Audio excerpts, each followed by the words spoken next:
Moving on to question 5, it says describe whether the graph opens up or down and where the y-intercept of each quadratic is located.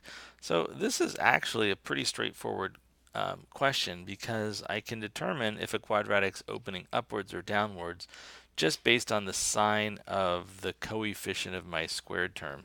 So if you look at this first term, the x squared is being multiplied by -3. And when I see that, I know that this particular quadratic has to be opening down. Right, so I can circle that right now. It's opening down. The other thing is if I want to find a y-intercept, right, at a y-intercept, x is 0.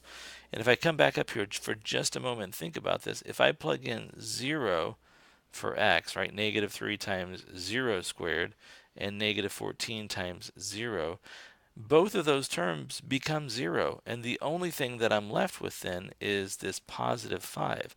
So my y-intercept is the point 0, 5. So this one's opening downwards, and it has a y-intercept at 0, 5.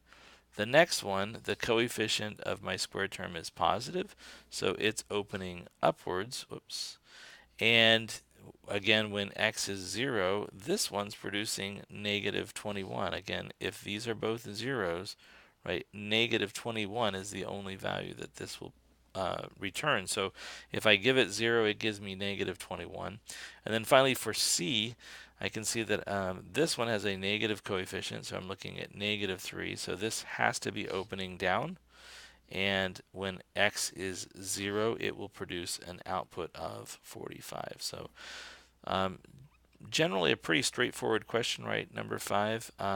Describe whether the graph opens up or down. We can see that just by looking at the coefficient of our squared term. If it's positive, it's opening upwards. If it's negative, it's opening down. And then also find the y-intercept. And again, the parabola crosses the y-axis when x is 0, right? X is 0, that's when that happens. So when I plug in x is 0, I can see real quickly that I'm given either -5, -21, or +45.